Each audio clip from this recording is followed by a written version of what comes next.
Bonjour à toutes et à tous, merci de nous rejoindre dans la une de la mode africaine, votre condensé d'informations qui vous informe sur l'actualité de la mode africaine chez vous.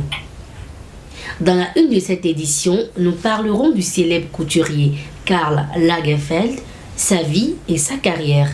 En événementiel, le Bénin Fashion Week 4 s'annonce avec beaucoup d'ardeur. Nous découvrons aujourd'hui les talents d'un jeune mannequin ivoirien. Et pour finir, la marque Cicatrice est désormais à portée de main.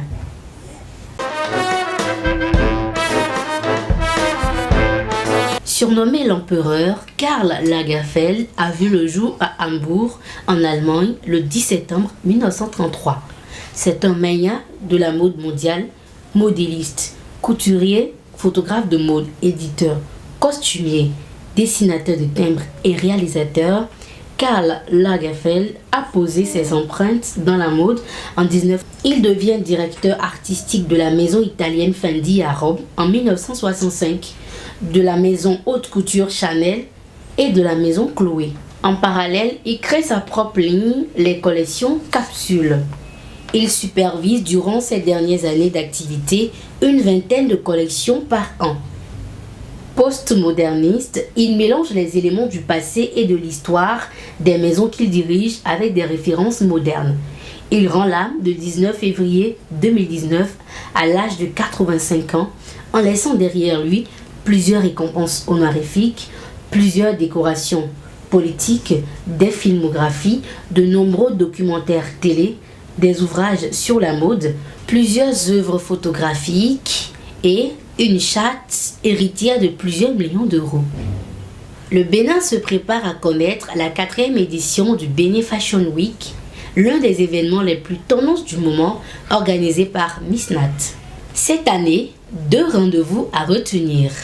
D'abord, le vendredi 8 mars aura lieu le concours Jeunes Talents au Bénin Royal Hotel à 17 h. L'entrée est à 2 000 et à 3 000 francs CFA. Ensuite, le samedi 9 mars à 19 h, un défilé international avec les grands noms de l'industrie de la mode africaine. Passe 5 000 et 10 000 francs CFA. Bénin Fashion Week, c'est plus de 12 pays africains avec des stylistes confirmés et plus de 50 mannequins venus de partout pour célébrer la mode. Marie-Josée Natabou, promotrice de cet événement, promet une édition tout feu tout flamme pour cette année. À l'état civil, Diakité Mike Haroun Ngolo, il se nomme.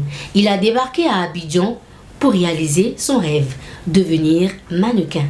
À ses débuts, il a eu la chance d'être coaché par les aînés dans le domaine du mannequinat. Il a décidé de se professionnaliser dans l'agence Sydney Conceptuel, d'où il défile pour de grands noms et surtout sur de grands événements tels que Reda Fawaz, top 10 de la mode ivoirienne et au CIMA. Très déterminé, il veut faire du mannequinat un métier. Optimisme, foi et courage sont les maîtres mots qui le décrivent. Nous parlons aujourd'hui de la marque Cicatrice, qui est une marque de vêtements confectionnée au Togo avec des tissus unis et un peu de pagne pour élargir la clientèle internationale. Le batik et le bogolan sont les composantes basiques de cette marque qui se verra bientôt commercialisée dans le monde. Plusieurs événements de mode ont déjà reçu cette marque, tels que Ibi-Ilé du Bénin, Bénin Fashion Week, Lomé Fashion Week, Yamoussoukro Fashion Week, Accra Fashion Week et bien d'autres. Alors, qu'attendez-vous pour porter la cicatrice de l'Afrique?